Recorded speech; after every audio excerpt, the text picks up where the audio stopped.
दोस्तों 17 जुलाई को ईडी ने कांग्रेस के सांसद प्रियंका गांधी वाड्रा के पति रॉबर्ट वाड्रा और उनके संस्थानों से जुड़े 37.64 करोड़ रुपए के 43 अचल संपत्तियों को कुर्क किया और साथ ही उनके और 10 अन्य के खिलाफ भी अभियोजन में शिकायत और आरोप पत्र दायर किया है। ये पूरा मामला क्या है जिसको लेकर विवाद है? इस पर रणदीप सुरजेवाला का कहना है कि मोदी सरकार के उत्पीड़न का एक और कुकृत प्रयास है जो पूरी तरह से विफल होगा। शिकोहपुर गुरुग्राम के इसके अलावा जो शिकोहपुर गुरुग्राम में जरा भी अवैधता या अपराध के आहट नहीं है और उन्होंने ये सुरजेवाला ने 7 सवाल पूछे मोदी सरकार से। लेकिन फिर कहा कि अपराध क्या है और अपराध ये है कि झूठ उत्पीड़न के फैक्ट्री को झूठे आख्यान जीवित रखने पड़ते हैं। कहा कि सत्य की जीत एक दिन जरूर होगी। केसी वेणुगोपाल का कहना हुआ एक्स पर पोस्ट करके कि मोदी शाह ने हमेशा ईडी का गलत इस्तेमाल किया और दिग्गज नेताओं को धमकाने के बाद अब रॉबर्ट वाड्रा के खिलाफ पीछे पड़ गए हैं। मामले से जुड़े जो अधिकारी हैं ईडी, उस पूरे मामले से जुड़े हुए अधिकारियों का कहना है कि संपत्तियां वाड्रा और लाइट हॉस्पिटैलिटी प्राइवेट लिमिटेड सहित उनके संस्थानों की। गुरुग्राम पुलिस ने 1 सितंबर 2018 को एक एफआईआर दर्ज की थी और उसके आधार पर ही ये जांच चल रही है। इसके हिस्से में 16 जुलाई 2025 को अंतिम कुर्की का आदेश दिया गया। वहीं पर रॉबर्ट वाड्रा के ऑफिस की तरफ से एक बयान आया और उसमें ये कहा गया कि रॉबर्ट वाड्रा को उन रिपोर्टों की जानकारी है जिसमें ये कहा गया कि ईडी ने दिल्ली के राउज एवेन्यू कोर्ट में उन्हें अभियुक्त बनाते हुए अभियोजन को शिकायत दर्ज कराई। चूंकि न्यायालय ने अभी तक इस मामले का संज्ञान नहीं लिया है, कोर्ट में फिलहाल ये मामला नहीं पहुंचा है, तो ऐसे में देखा जाए तो शिकायत की जांच करने का अवसर भी अभी नहीं मिला है कि ये जांच कैसे। अब ये जो मामला है, ये मामला है 12 फरवरी 2008 को वाड्रा की फर्म द्वारा ओंकेश्वर प्रॉपर्टी प्राइवेट लिमिटेड से गुरुग्राम के सेक्टर 83 के शिकोहपुर गांव में 5.53 एकड़ जमीन कथित धोखाधड़ी से खरीदने से संबंधित है।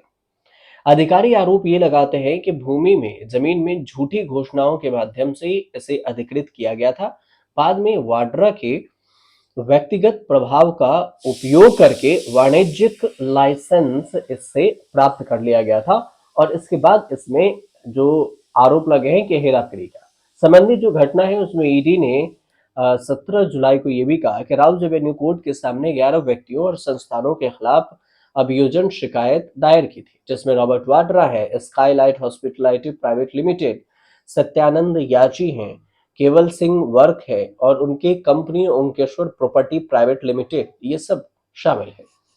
अधिकारियों ने यह भी बताया है कि अदालत ने अभी तक अभियोजन पक्ष के शिकायत पर संज्ञान नहीं लिया। रॉबर्ट वाड्रा पर आरोप क्या है? तो आरोप यह है कि उनसे जुड़ी हुई कंपनियां स्काईलाइट हॉस्पिटैलिटी प्राइवेट लिमिटेड ने ओंकेश्वर प्रॉपर्टी से 7.5 करोड़ रुपए में 3.5 एकड़ जमीन खरीदी थी और इस सौदे का म्यूटेशन भी असामान्य तरीके से कर दिया गया।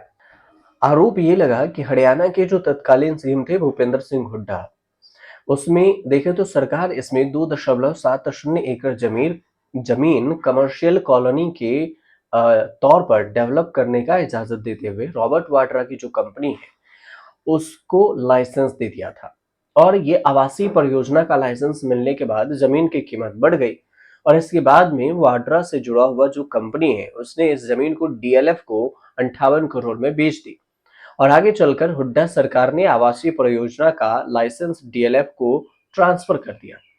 तो आरोप ये लगा कि इस पूरी डील में कई अनियमितताएं हैं और हरियाणा पुलिस ने 2018 में इस सौदे से जुड़े मामले में केस दर्ज किया, जिसके बाद ईडी ने इस मामले में केस दर्ज कर लिया और जांच अपने हाथ में ले ली। इस पूरे जांच को लेकर आईएएस जो फेमस आईएएस रहे अशोक खेमका की भी चर्चा है क्योंकि इन्होंने ही रॉबर्ट वाड्रा से जुड़े जमीन मामले का खुलासा किया था।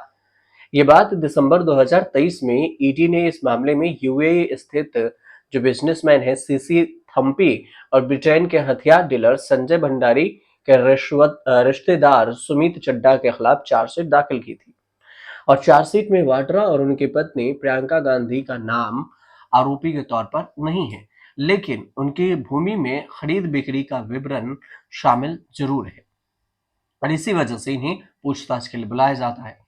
ईडी ने ये कहा था कि वाड्रा से कथित तौर पर जुड़ी जो थम्पी ने 2005 से 2008 के बीच में दिल्ली एनसीआर के स्थित real estate agent HL Pahwa के जरिए हरियाणा के फरीदाबाद के हमीरपुर गांव में लगभग 486 एकड़ जमीन खरीदी थी।